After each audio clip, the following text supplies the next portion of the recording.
Welcome to the Astrophysics Podcast. Okay, first things first, I've got some relevant science news. You may remember a few episodes ago we heard from Dr. Jared Goldberg, who talked to us about his theory that Betelgeuse had some kind of beetle buddy. In other words, based on the star's observed periodic variability over human history, you could infer that there was another object orbiting Betelgeuse, causing it to get periodically brighter and dimmer over time. I actually wasn't convinced at the time because, of course, you might imagine there could be many possible ways of causing a star to have periodic variability. However, this past month, Dr. Goldberg's theory might have just been confirmed by observations from the Gemini North Telescope in Hawaii, where they see a bright spot indicating a possible companion star exactly where Dr. Goldberg predicted it should be. My wife, Dr. Abigail Pullen, emailed him congratulations, but apparently he's still not 100% convinced himself. I guess it seems too good to be true, but we'll have a better idea in a few years if we take another photo and that bright spot has moved, showing that it's properly orbiting around Betelgeuse. To me, it's just shocking that Betelgeuse is one of the brightest stars in our sky, and humans have been looking at it for longer than recorded history, and yet we might have been looking at a binary star system all along without realizing it. Okay, enough about Beetle Buddy. This episode we're back to talking about black holes. There are few things in astrophysics so incredible. Around a black hole, space and time have become so distorted that light is unable to escape. Yet astronomers have now found many ways of detecting black holes, either because of the light from the accreting gas surrounding it, or more directly by measuring the distortions they make in the fabric of space-time when they orbit around each other. And of course, you may be aware of the efforts by the Event Horizon Telescope to directly image the gas around black holes, from which we have two incredible images, one of the black hole at the center of the galaxy M87, and another from the black hole at the center of our own galaxy, which we call Sagittarius A star, or Sag-A star for short. These two black holes are what astronomers call supermassive black holes. Supermassive black holes are more massive than 1 million suns, some as large as 10 billion times the sun's mass. Each supermassive black hole lives at the center of a galaxy, and we sometimes refer to them as the nucleus of that galaxy. Some of these galactic nuclei just lie dormant at the center of the galaxy, much as Sag-A star does in our galaxy, but others are actively eating gas, which emits some of the brightest radiation you can see, visible from across the observable universe. So, what happens to these nuclei when two galaxies merge? Two galaxies mean two supermassive black holes at their nucleus, and these two galactic nuclei eventually must form into a binary system after the galaxies merge. This is a colossal idea, the merger of two galaxies, followed by the merger of two black holes at their cores, each one possibly billions of times the mass of the sun. That's the sort of thing my guest today specializes in. We'll be talking with Dr. Daniel D'Orazio from Space Telescope Science Institute about supermassive black hole binaries and how we can detect them and what we can learn from them. I'm Paul Duffel, and this is the Astrophysics Podcast.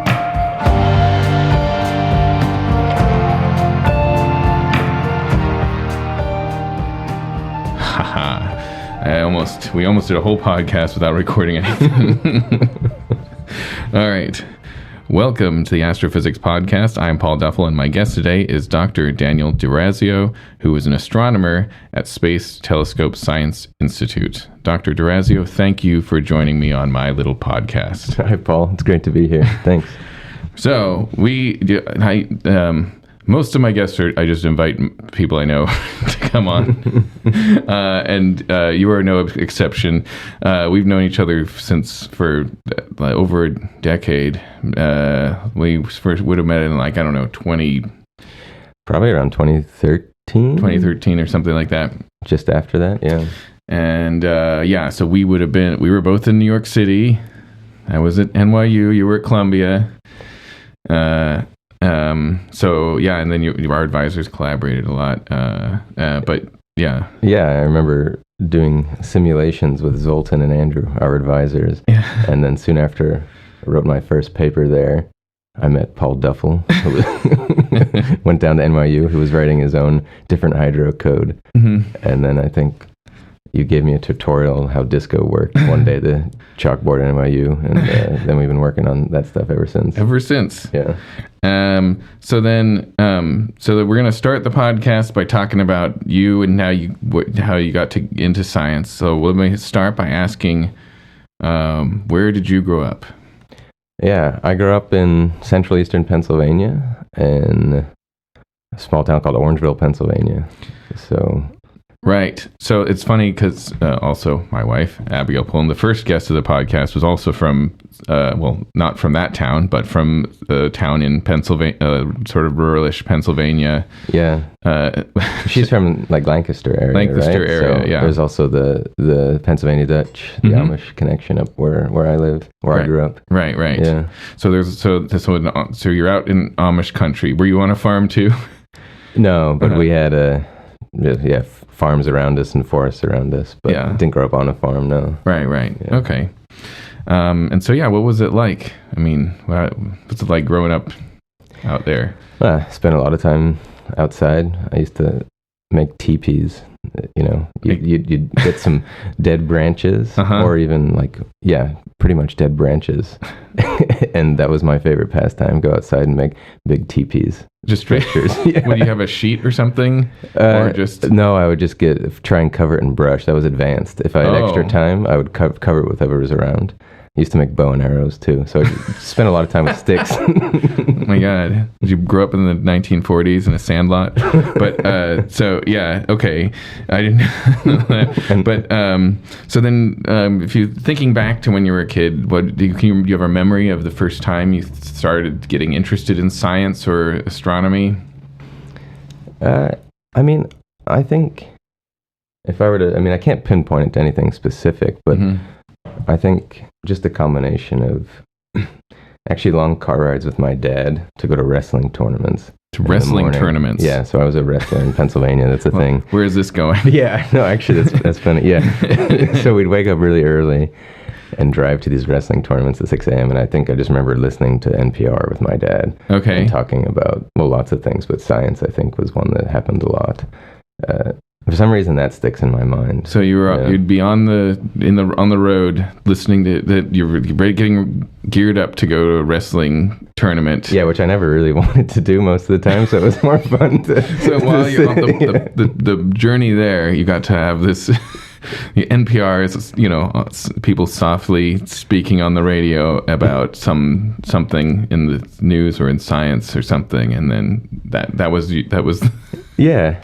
My dad, I like to think about that stuff, and we talk about deep thoughts in the car. So I feel like that was part of it. Okay. I'm sure there are other things, but that comes to mind right now. So you were talking about your dad. So you do. What did your parents do? Yeah. So my dad, when I was growing up, worked at a sawmill. He, did lumber stuff. Mm-hmm. And my mom worked for the state of Pennsylvania for the welfare office. So okay. Yeah, and then my dad ended up selling books later, actually. He was laid off from the sawmill and got a job selling books to schools. So. Selling books to schools? Yeah. Oh. So I'd spent a lot of time, actually, in the garage helping him put books in bins. Actually, the whole family did. So he was like selling, like he was like a sales guy? Like yeah, sales rep for this big company. Oh, for like textbooks? Actually, it was just books that would go in their library. Before Amazon, before everyone bought things on Amazon. Okay. They'd put books in the teacher's lounge, and then they would buy stuff on their time off or their break. Yeah. Oh, that's funny. So, okay. And I'm sure, so that job probably doesn't exist anymore either. No, he retired in 2019. And I think the company no longer. So would you say your parents were influences on you and, got you interested in science? Yeah, I think so. Maybe not on purpose. Okay. Or maybe it was on purpose. I'm not sure. But yeah, I think they just had a really, granted my sister and I a lot of freedom in what we thought about and wanted to do, and in many ways. So okay, yeah. So it was it wasn't necessarily like so they themselves weren't academics, but they would entertain enjoyable conversations about the universe or things like that, or whatever science things in the car, or I'd say so. Yeah. Okay. And then so then would you say there was any influence that sort of led you to feeling like that was a career path? Yeah, actually, that took a while. So I remember actually in high school, probably ninth grade. Yeah, I remember they had. I think I got to the point where I thought what I wanted to do was engineering, and then aerospace engineering, because that had something to do with space. Right. Okay. Okay. I remember the Air Force people came to school, and you could talk to them if you wanted to do something in aerospace engineering. Okay. So I talked to them like, oh, yeah, that's if you like space and math, that's what you should do. So I think I went along with that for a little while, and then probably sophomore or junior year of high school, I took a chemistry class, and I think I was one of those kids that wasn't really doing the homework. But my teacher was really good, and I think he recognized that maybe I should just give this kid something else to do.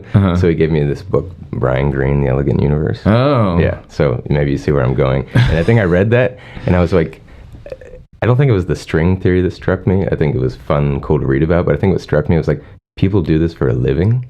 Oh, yes. Right? The idea that like you can think about an ant on a garden hose, and then that's like your job.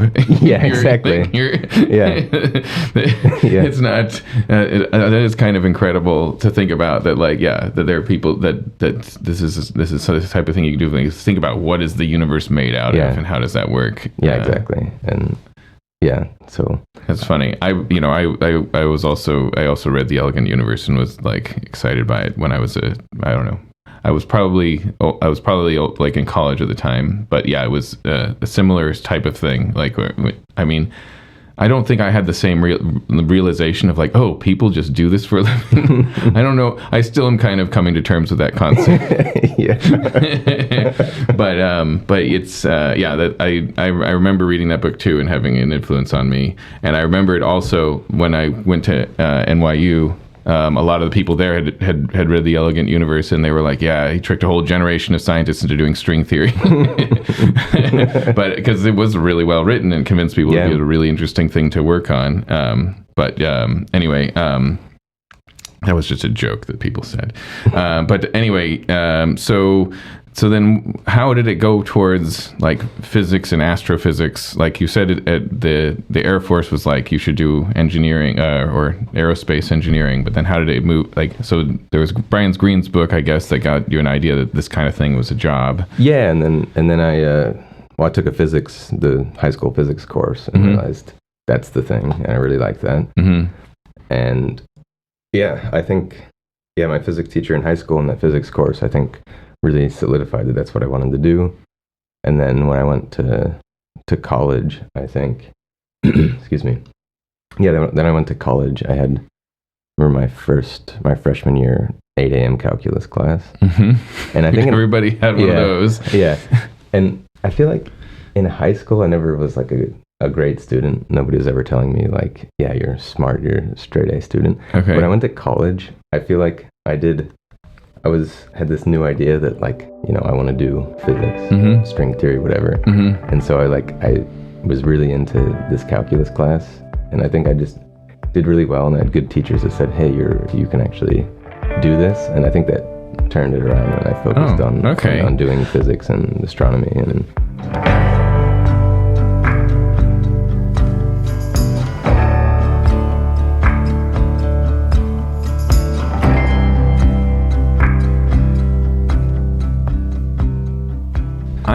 I feel like I had a similar kind of experience between high school and college, where high school I felt like it wasn't really my speed, the way the classes were taught. But then in college, it was a very different approach of like, you're taking this class because you want to learn about this subject, not because it's mandated by state law. It's like you're taking this is, would you be interested in learning about, physics or calculus or like, of course there are requirements still, but it is a different, I guess, attitude that at least in principle, it's a different attitude in the classroom. Yeah. And there's a different clarity, I suppose, that I'm learning this because of things I can do with it, and that's exciting. Oh yes, yeah. You're motivated by what here. I want to understand this because it's going to help me understand the universe. So that was that got you interested in. So that was moving you in the direction of physics, and then where did you go to college? Juniata College, which is out near State College, Pennsylvania. Okay. It's in central Pennsylvania. Okay. And so did you you were going to what did you major in? Physics and math. Physics and math. Yeah, and that's what I just wanted to do from the beginning of college. Okay. And so then when did you make the transition towards astrophysics? Yeah, for some reason I always wanted to do, I always really liked astrophysics. Right. And I took one astrophysics class at Juniata because luckily there was a professor that offered that 1 year. Mm-hmm. I'm not sure why I wanted to do that. I think just because of big questions, general relativity, Einstein, who knows, but it was all exciting. Mm-hmm. And then, but I only really, so while I was at Juniata, I did optics stuff. Quantum optics is an optics lab. Okay. Laser locking things because that's what was there. And so I did an REU at Stony Brook in laser type stuff. Okay. But then I really wanted to get in astronomy, so I applied for an REU and luckily got one at the CFA in Cambridge, Center for Astrophysics. Oh, okay. In Cambridge. And then there I did my first astrophysics project on gravitational lensing, and then that's really So tell me about that. You were doing an REU, meaning a research, what is that? Something? Yeah, the research experience for undergraduates funded by the NSF at various universities. Right. And then the Harvard Center for Astrophysics accepted you as an REU student. And so you went to Cambridge and did this project. What was the project, and who was it with? Right. Yeah. So it was with a postdoc at the time named Greg Dobler. Okay. And he worked with Doug Finkbeiner at Harvard. And Greg had worked a lot on gravitational lensing, and the project was essentially you have these distant quasars, bright accreting black holes in the universe, and sometimes there's a big galaxy between us and those quasars, and it gravitationally lenses that quasar. So you have a bright source, like this quasar is this bright thing, which is an accreting black hole, and then between it and us, there's a big galaxy, and because of gravity, it distorts the path of light, and so it actually lenses the light. It bends it around the galaxy. So exactly, and in this case, so extremely that you see multiple images of that quasar, even though there's really one. You see multiple images of it. As sort of an optical illusion. Yeah. From the fact that light gets bent around the galaxy. Exactly. And so not only did you see multiple images, this project was about the fact that you can predict how bright they should be all compared to each other, because you can predict that from general relativity. Okay, so you can do a calculation of how the light gets bent and how it gets focused, and so some of them will get focused in a different way, and they'll be brighter than others, and so you can compute. There should be some relationship between how bright they are and where they're positioned. Yeah, exactly. And so we were computing aspects of how if there's some clumps of dark matter in that galaxy between us and the source, how it might change those ratios. So it was a really great first theoretical there's a lot of fun, cool physics in there. Yeah. And okay, that's cool. So that kind of got you onto the path because that was your first REU, first astrophysics research project. Yeah, and that I think started everything that followed. Right. That's cool. So then, and then you got into grad school at Columbia. And so because I know that part of the story. Well, actually, before that, that connection I made with people at the Center for Astrophysics gave me a connection in Switzerland where I got a Fulbright fellowship. And so after I finished college, I actually went to the University of Zurich to do research there. Oh, you were in Zurich for like a year? Or? Yeah. Oh, that's cool. Didn't know that. So that at what point do you feel like you learned how to be a scientist? Wow, that's a great question, Paul. It's a continual process. Okay. Yeah. Whenever somebody tells me that's a great question, I'm like, stop telling me it's a great question. Just answer. But no. Well, maybe what I mean is that maybe I should have asked myself that. Oh, okay. In other words, you've gotten to this point, you never really asked whether you're a scientist or not, or what does that even mean? Well, what do you think it means? I think. Yeah, let me think about that.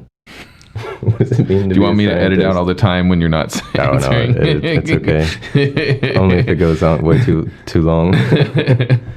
Yeah, I think it's looking at things in a way where you can distill what is it that I can predict and follow up and learn something. Asking questions in a really honed way to me. I thought you were going to say in a scientific way. Yeah, I was going to say a dry way, but that's not really what it is. Okay. Like a distilled way. Okay. And then being able to follow a path of questioning to learn something. And so honing that process has taken a long time, but... Right. So you're saying that's a continual process, learning how to do that, learning how to... how to do the scientific method, how to come up with how to ask questions in a really particular way that you will get an answer that is like meaningful. Yeah, and understanding too that you're asking questions in a particular way, so you're obviously not asking some questions that might also still be interesting. But then you start getting into science and philosophy, the line between that. Of course. I love that line. So then you're saying that's a continual process. Do you think like would you say that you developed that process while you were in grad school? Like you learned how to... Yeah. I think the process of grad school, that's where that happened for sure. And then going off and being a postdoc after that is solidifying some of those things that you developed as a grad student. Yeah, I think that was how it worked for me. Okay. So now you're an astrophysicist. What do you like the most about your job? Yeah, practically day to day, I think I find joy in two aspects. Joy, yeah. Well, that's fine. I like. You can say joy. We can say joy on this podcast. It's not explicit content. What do you find joy in your job? Yeah. So recently, it's going to the office and talking with my colleagues or students about what we're working on, like just talking about the science and then thinking about what to do next, looking at what we're finding, just that collaborative part where we're working on a project and we're all kind of on the same page. Like when you're playing music in a band, right? You're like somehow clicking with other people and like, wow, okay, this is cool. Let's riff on that. Yeah. That is like, to me, what I do it for. But it's at a similar level, sometimes just having some time being alone and writing something down, doing a calculation, and just thinking through that process. That's also, those things. Those two things, being alone and being alone and being together. Those are the things you like most. I don't know. Does that make sense? It does, because both of those, there are two completely different modes of doing work. And like, I'm sure like even people that do homework, like know about those kind of two modes of doing homework, right? Is one is just you're by yourself and seeing if you can work this out just with your own process, your own thought process. But then there's a separate mode of doing homework, very commonly seen in the in some of the undergraduate hallways and rooms that they occupy, where they're like, it's the day before. What do we do? How are we doing this problem? What are we working? What are we getting? So what do you think is asking us for this problem? Which is funny because as a student, I was never that kind of person. I didn't really do that much either as a student. But I did see it looked kind of fun. But I usually I preferred to be doing my own, just to make sure that I really understood it. Needed to think through it myself. But now of course the problems now that we do are not homework problems. So we do that collaborative aspect is much more powerful because you can't expect to be able to do it all, right? We all get ideas from talking to each other, ideas on what to pursue, but also just how to solve little technical things. And it accelerates things. So like, for example, and we can get into this a little bit later when we talk about actually, the stuff you're working on. But for example, like when you're at Space Telescope and there's some kind of group meeting or something, or there's an observation or something, how does that work? Is everybody's just kind of jumping in and what kind of a problem would you be talking about? Okay, you mean like for just trying to describe the process. What is what does it mean for an astrophysicist to solve a problem? Like what does that process look like to somebody who's never been in that world? So like I feel like so what I'm mainly thinking of are small research collaborations where it's me and one or two or three other people talking in a room at a chalkboard. Right. And it can be pretty nonlinear, honestly. Right. But I guess the question I'm asking is we'll get into the science later, but give like an example of the type of problem that you would be doing that with? Like, and just to give an example, a flavor of that, what that is like. Okay, so might be. So maybe here's an example. Might be sitting at my own desk, trying to calculate something I've already decided to calculate. And by calculate, I mean, like, what does this look like? I have this thing doing this. What will it look like with a telescope? Okay, very general. And then in doing that, I'll think, or maybe somebody across the hall is doing the same thing, and they'll think, okay, but what if actually this part we're not including happens? Well, so it'll be some calculation. Maybe it'll be something, black holes eating some gas or something like that. And you'll be doing some there's a bunch of physics that goes into it. You'll be doing some calculation, and then you'll say like, oh, but there's some aspect of the physics I might be leaving out, or I am definitely leaving out, but it might matter. Or it might matter in a different scenario I'm not looking at now. So maybe then I'll go across the hall to, I'm thinking back my old collaborator, Johan Samsing, and I'd say, Johan, have you done this, or has anyone done this? And if not, would it work this way? And we'd talk at the board and say, well, it should be of order this effect, so maybe this will show up here, maybe it won't. And either calculated some of it there, or talk about how we might do that. I mean, maybe that's kind of a dry version of it, but no, but that's a kind of a basic idea. Is like you don't have all the answers. You haven't studied it. I mean, you know a lot of physics, but there's going to be some people that really know a lot more about specific parts of the problem. And so you were like, oh, maybe this is worth thinking about. Or there are other scenarios where you just meet with a bunch of people maybe that are around and say, this is a bigger question we want to solve. How do we get there? What is it we should start thinking about? What are the steps to get it to, like, okay, we broadly want to understand how, like, how gas... I want to know how black holes merge in gas. Very vague question, generally. So what are the pieces we don't understand, and what do we have, what tools do we have to start, so like cutting away at the...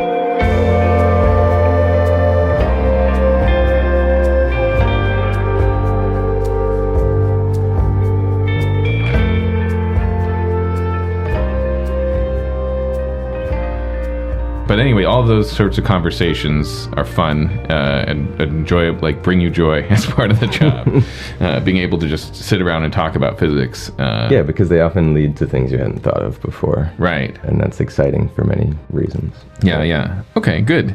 So that's what you love about being an astrophysicist. What is anything you don't like about your job? Well, a job's a job, Paul. No, is there anything you don't like? That's a different what do I not like about my job? I mean, nothing. It's not nothing. I just don't know how to You're never unhappy. Well, I mean, sometimes there are deadlines that you have to work a lot for. Right. To tell you the truth, I don't really like public speaking. But it's a big part of the job. And I can get excited about it because I'm talking about things I'm excited about. Right. But I'm never excited about giving a talk, honestly. You're never looking forward to that. It's kind of like... But I don't... I've learned to like it over time. But I think the hardest part, but this is true in most every job, is that sometimes you just have huge deadlines and have to work all weekend for a few weekends. And sometimes it's just a lot of work. But nothing like... horrified, like nothing you really hate about it. I'm pretty happy. Overall, pretty happy about it. And so now that you're an astrophysicist, what would if you were looking back, was there anything like particularly challenging? Like, what was your most challenging part of getting to where you are right now as an astronomer at the Space Telescope? Probably the middle of grad school. Yeah, just like halfway through grad school. Yeah, I remember there was one point in grad school where for Christmas my cousin got me a book on tree identification, especially the non-deciduous trees. Tree identification. Yeah. Okay. Well, we're into that in Pennsylvania, Paul. Okay. All right. And I think it was a time in my PhD where, it gets difficult sometimes. You have papers you want to finish and things are slow and, you're learning this process. Yes. And I was like, I think I was thinking to myself, you know what? I'm going to go to the Morningside Park and identify all these evergreen trees. And then I was thinking of, well, maybe I'll just do this for a living instead. It didn't make any sense. You're like, this just seems just such a more so relaxed peaceful pace. And relaxed, and there's all this pressure right now. Why am I feeling all this pressure to figure out how these black holes work? Yeah. Why can't I just go look at trees and figure out which ones are which? Yeah, right. It just seems so much more relaxed and peaceful. But a funny thing happened like a week or maybe a few days later. There was this kind of discovery that came out, which, the phone number PG-1302. PG-1302, I know that one. Yeah, supermassive black hole binary candidate. And that came out a couple days later, and I met with my advisor, Zoltan, and he was like, we've got to write like 3 papers on this in like a week. And I was like, wow, okay, let's do it. I'm up for the challenge. And I worked really hard with a few other people at that time. Yeah. And we put out these papers, and it was really satisfying, and they were, reasonably well received. And I think that really changed my mind. I was like, okay, I do want to do this. This is really fun. Yeah. This thing came out, and I got to say something about it, and I got to make an impact. But there are certainly some lull years in the middle of grad school where I'm like, this is hard. Right. I'm doing all this work, and I don't really know what the point is. And but that's cool that you got to have that experience, that moment, like especially in your moment of like, well, maybe I should just chill out and look at trees. Right. It's funny weird that I told you that, but I just remember the trees and then PG-1302. Well, that's good. So PG-1302 brings us in the direction of actually doing science. We can talk about PG-1302 if we want. But let me start by asking about what you do more generally. So when you meet, this is the question I always ask. This is specifically the way I ask it. When you meet a new grad student or fellow scientist and they ask you what you work on, what do you tell them? Gas, gravity, and gravitational waves. Gas, gravity, and gravitation. Okay. It depends which kind of physicist I'm talking to. Oh, okay. Yeah. Gas, gravity, and gravitational waves. So, or I might say gravitational wave astrophysics. Gravitational wave astrophysics. So let's start by saying, what is a gravitational wave? Okay. We've mentioned it before on the podcast, but it doesn't hurt to say what a gravitational wave is. Yeah. I mean, I like to think of conventional astronomy, or actually how we observe most things, is with light. Mm-hmm. So the messenger of the electromagnetic force. Okay. So light, the way, just like regular light, and also other things like in part of the electromagnetic spectrum, radio, the X-rays, all of that still counts as light. Yeah. But the gravitational waves are something different. Yeah. So then I think of gravitational waves as the messenger of the gravitational sector. Okay. So when you change, so I think the reason I say that is that you imagine let's just put it this way first, though, that we said there's light. Mm-hmm. Light occurs when you change an electromagnetic field. I know that sounds a little technical, but you have some electromagnetic fields set up in space. Mm-hmm. It's sourced by a charge, maybe. But if I move that charge around, the field changes, and that information has to be conveyed to me somehow. And it's conveyed through light, right? It's conveyed through electromagnetic waves. So, okay. So this is a deeper question I was expecting to do, I could have said ripples in space-time. Which is, right. No, that's fine. I might as well say it in the way you want to describe it, because, we've already had people say it's ripples in space-time. But it's okay. So light, there's this whole electromagnetic force, and everywhere in the universe there's an electromagnetic field somewhere. Well, some places stronger than others, and whatever the electromagnetic field is at one location depends on where all the charges are and what they're doing, and how do they communicate when they move from one place to another. How do I know that those charges have moved from one place to another? It's because they create a wave in the electromagnetic field.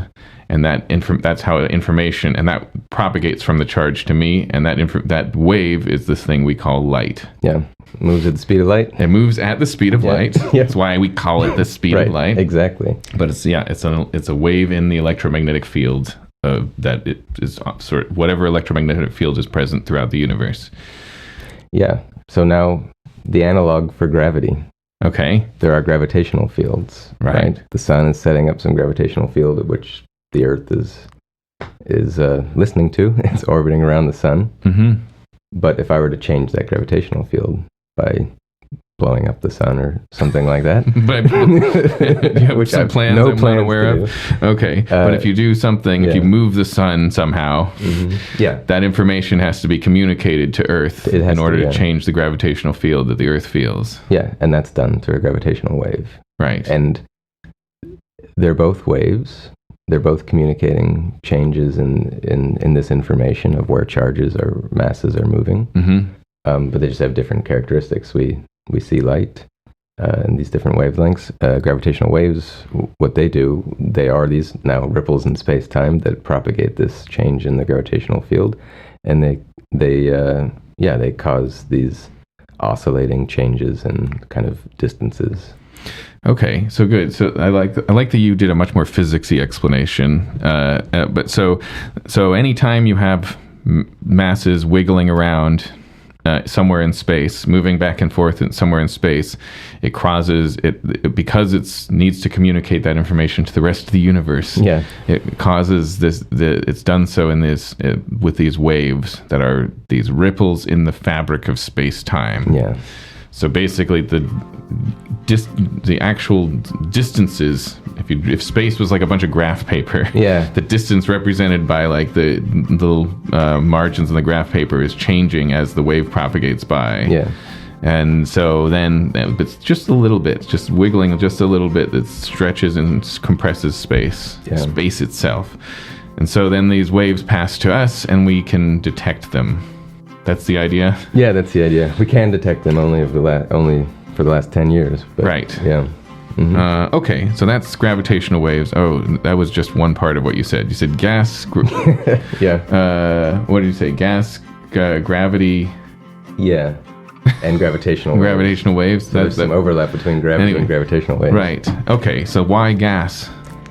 All right, so to ask why the other two, why gas and gravity, I think there's one more thing to say about gravitational waves, and that's what we think creates them in the universe. Mm-hmm. And the thing is, to create gravitational waves that are, strong enough to detect, you have to have some really extreme gravitational objects to do that, and those are black holes.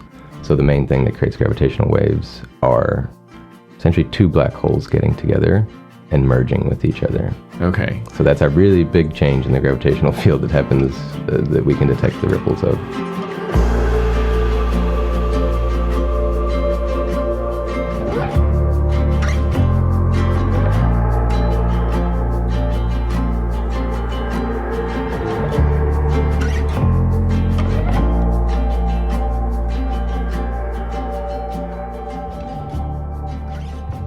Okay, so when two black holes merge, you get strong changes in gravitational field, which will result in these ripples in space-time that are these gravitational waves, and those are strong enough that we can detect them on Earth. Yeah, exactly. So I bring them up because it's been kind of a mystery for a long time. Well, a question of how do you bring two black holes together in the first place to cause them to merge and generate gravitational waves. This used to be more like, will we ever see gravitational waves? But now that we've seen them, it's more of a question of, well, how does this happen so that we do see them? How did they get together in the first place? Yeah. Okay, and so that somehow has something to do with gas. And it can have something to do with gas. It can have something to do with gas. Yeah. I'll give one example. Okay. So LIGO is one of these, the Laser Interferometer Gravitational Wave Observatory has detected gravitational waves from merging what are called stellar mass black holes. So they might be tens of, each of the black holes in this merger have a mass that is like 10 times the mass of the sun. So these are built from stars, big stars that die and turn into black holes. Right. And so here's a conundrum. You might say, well, that seems pretty easy then. We know that stars are in binaries. Lots of them are in binaries, like half of them, maybe more if you count the big ones. So why don't they just, stars are born in a binary. When stars get old, they turn into black holes and they merge. Problem done. But if you look at the size scales in this problem, the two stars have to puff up into big red giants before they turn into black holes. Okay. And so you might say that the radius of a red giant, the radius of a red giant is about how far apart those black holes could be. Okay. When they're left to their own devices to come together and merge. Okay. Because otherwise, the two stars would have expanded and just swallowed each other, and you would never have a black hole merger. And they would have swallowed each other before they had the chance to be two black holes in a binary and then spiraling and merging. So you can say, okay, so they can't really start any closer than that red giant radius. Okay. So just to restate that, when stars reach near the end of their lives, maybe our listeners know this. It's my parents, so I'll have to ask them. But the star will get bigger. They puff up. Like our sun is expected at some point, billions of years from now, it'll get really, really big, and so big actually it should engulf the Earth. Just because the nuclear process is going on in the core of the sun will have changed, and it'll cause it to get much bigger and puffier. And so generally stars, we see them do this, and so we know how big they get. And so then that means that we can say things about what that, if we want to make two black holes, if you want to figure out what processes make two black holes in a binary, one part of that process is going to be like one of them is a black hole, the other one is still evolving and is getting much puffier, and if that puffiness engulfs is large enough that it overtakes the black hole companion, then the whole thing will just get eaten up basically by the black hole. Yeah, and so therefore that means that you don't start. You can't. That sets a minimum distance that they can be apart when the second one turns into a black hole. And then you have a black hole binary. So that's a minimal separation of a black hole binary. Yeah. So we've used some knowledge about stars to say this is this minimal separation. But the next part is to ask, given that minimal separation and what we know about gravitational waves, gravitational waves carry away energy just like photons do. And so as these two black holes are orbiting each other, they're emitting gravitational waves, which are carrying away energy, which is causing the orbit to shrink. Yes. And you can calculate how long would it take those two black holes to shrink and merge into each other, given this minimal separation. Right. And it turns out that it is much longer than the age of the universe at that minimal separation. So any black hole binary you can imagine, taking that at face value, should never merge in the age of the universe. Exactly. But yet we see them merging all the time now with using LIGO. Yeah. So, okay, so that's the question. So apparently the answer to this is gas? That's one answer. Okay. Another answer is gravity. Okay, another answer is gravity. By gravity. So there's our ways that people have thought about to solve this problem. Okay. One way is that, they're not formed in these stellar binaries that then evolve into two black holes. Actually, you just form single black holes. But those single black holes live in a dense environment, a cluster of stars, the most common being what's called a globular cluster, which is one of the most dense stellar environments we know of. Okay.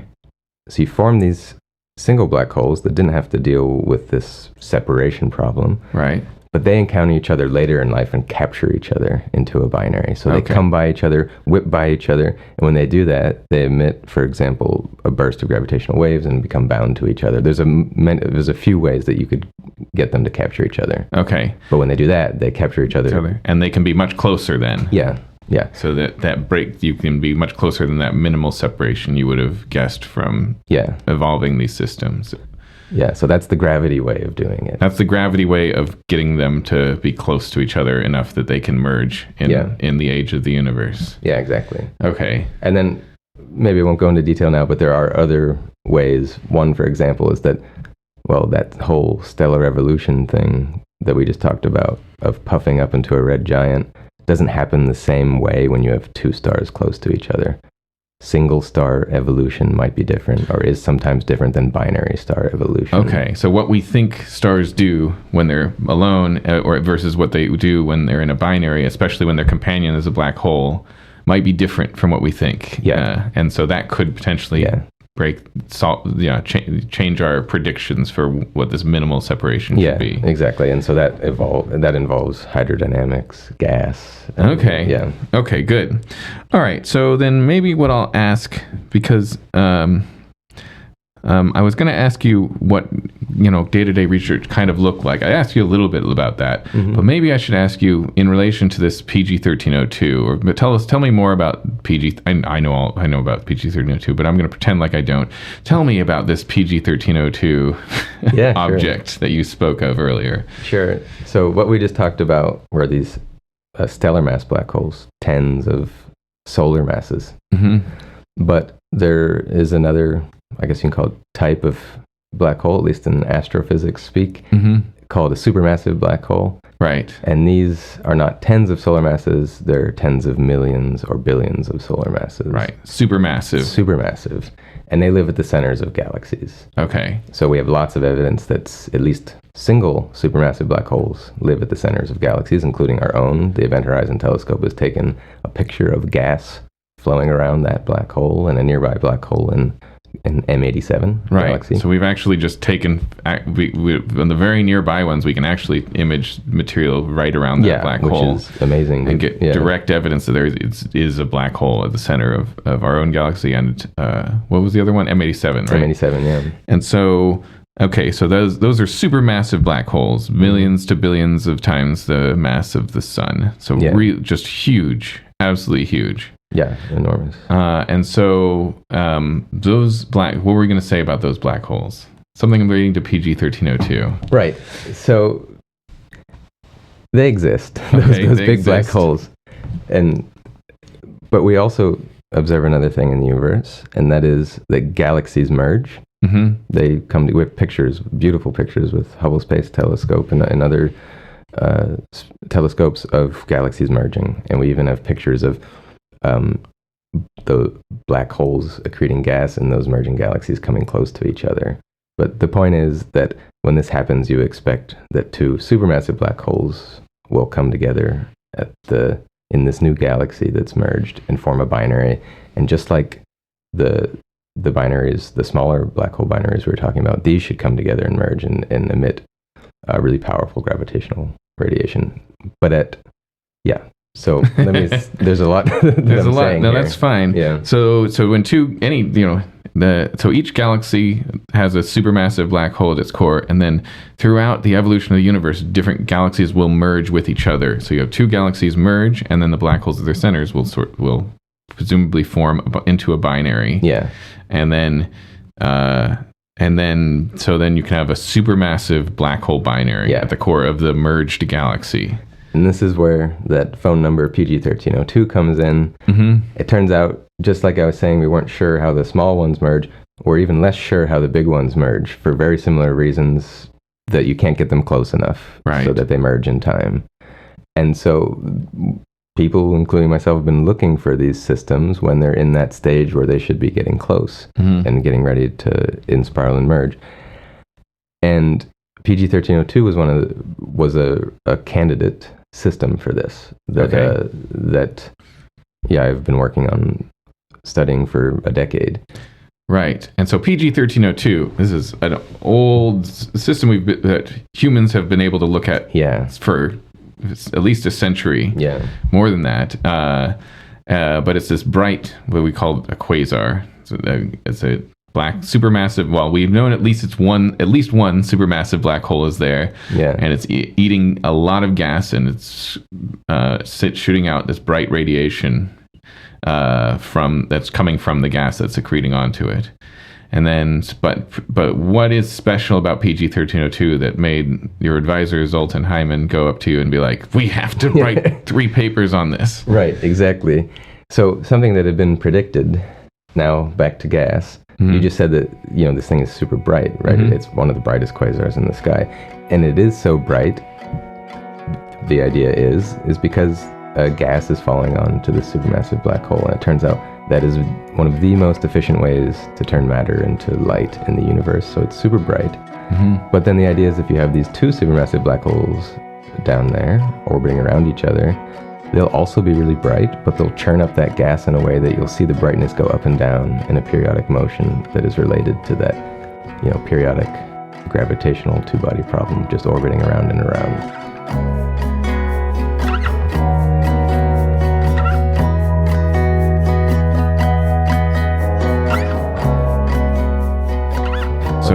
when we look at PG 1302 and we look at it and we observe it for many years, we can see how bright it is, getting dimmer and brighter and dimmer and brighter in a periodic fashion. You can actually see it's periodic. And the thought is that up and down has to do with the orbital motion of the binary going around and around each other. And we're witnessing something about that binary orbital motion. Well, assuming that it is a binary. Yeah, right. But it's not confirmed that we know that it's a binary. But the theory behind it would be that it's, instead of a single black hole, there's a binary at the center. And that motion of the binary, the orbital motion of the binary, one way or another, is causing the signal to go up and down. Yeah, exactly. And this had been predicted. And so when some people at Caltech, JPL, put out this result that they're looking at this quasar and they see that's when Zoltan got excited, I got excited, and we worked on some papers to try and interpret that in terms of the binary scenario. Okay, so how do you write a paper, or what was your contribution? How do you to that result? Yeah, so a few things. One is to try and put this in perspective about what we know about all the other quasars. Okay. And how many of them we expect to have binaries. So one thing you can do is say, okay, if this is a binary, then, and we saw this binary by looking at X number of quasars, and we think that, 0.1% of quasars should have these binaries. Does this make sense in that scenario? So starting to do the statistics of what we know about the number of quasars and the expected number of binaries and putting it together. Right. So you can, if you have some, in other words, relating the fact that we saw this after looking at X number of quasars, relating that to the idea of what fraction of supermassive black holes in the universe are in binaries, and trying to do some kind of statistical calculation about that. Yeah, which is also difficult because we don't know how many. We have we really kind of have no idea, but we're learning that. Yeah. Okay, and then so that's one part. That's one part. Another part is actually interpreting that oscillation that we saw. Right. This light going up and down. So I vaguely said that it somehow has to do with the orbital motion, but then but actually trying to make some statement about why does it, how does that turn into brightness going up and down? Yeah. So at the time we had been doing these calculations, these numerical calculations of gas accreting on to these binaries, and computing exactly that. How does the light go up and down from this accretion process? So we're comparing to those models, and we also came up with a new model, which is called the Doppler boost model. Yes. And that was a really fun one. We ended up writing a Nature paper on that because this Doppler boost model said, well, I could explain it very quickly. Okay, that's fine. Yeah, sure. Is essentially, imagine you have the Doppler effect is something we all know from when, an ambulance comes by and we hear the pitch increase as it's coming towards us and decrease as it's going away. Right. The same thing happens with light, but in this case, it'll look bluer when it comes towards you, and it'll actually look brighter too, and then redder and dimmer as this source of light moves away from you. Okay, so so it's the same idea for light as it is for sound. That like you described, the car driving by, or ambulance with its siren, or a car with its horn. If it's honking, then it'll be higher pitched when it's going towards you, and it'll be lower pitched when it's going away from you. And we kind of start to instinctively know that, even if we didn't know why it was. But and then like you said, a similar thing happens for light. It's a higher frequency and therefore bluer when it's coming towards you, and it's a lower frequency and therefore redder if it's going away from you. And so but it's also not just bluer; it's brighter. Yes. Yeah. And so you're saying that the idea would be that that's caused by the motion of the binary, in the sense that when you're seeing one of the black holes coming towards you or moving away from you, it makes it brighter or dimmer. Yeah, right. So we could calculate, because we knew how fast the orbit was, or we could estimate how fast the orbit was. We could estimate how much brighter and how much dimmer. Right. And we did that, and it matched observations really well. And then we were able to predict that we'd seen all this in optical wavelengths, but we could predict that it would actually be an even larger amplitude of oscillation in ultraviolet wavelengths, and we could predict exactly how much. And we did that, and then we had a colleague at Columbia, David Shimonovich, who has done a lot of UV observations, and he helped us look at the past UV observations, and they matched that prediction. So wow! So we wrote this paper on that, and that was really exciting. That is exciting. Yeah. So you got to have this result. This PG-1302 comes out. It's only like we need to write a bunch of papers on it, and then you got to make not only sort of explain after the fact what could have caused it, but then make a prediction that you could then go look at archival data and see that it seemed to follow. That it seemed to follow to match with your predictions. And so that's PG-1302.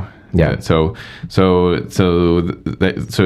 model seems to work really well. That would suggest that it's in a binary. But we have lots of data since, and some of it still is oscillating around, but not exactly the same period. And so it's still something that we're thinking about now, if it still fits the model or if it's broken, and we're trying to understand that. That's the other great thing is you can keep looking at it and see if it can if it still holds up to your predictions. Yeah. So just to give you the context of how long this takes, one oscillation takes 5 years. So I said it was a decade ago, but that means we get two more boops, two more oscillations in that decade. Yeah, and so that's more time to sort of understand, like to see if it keeps oscillating the way you think it will, if it does something different, and then if so, then maybe you have to either modify your ideas, or maybe there's something else is causing the oscillation. Something else interesting about a single black hole creating gas. Right. Okay, cool. So. Let me ask that. So that's PG-1302, and you've done lots of other different types of projects, but that kind of thing: black holes, gas, gravity, and gravitational waves. But that's a good example of a nice, impactful result. So maybe we're getting close to time, so maybe I'll ask you my big question I like to ask everybody, all right. Which is, in your opinion, why should we care about astrophysics?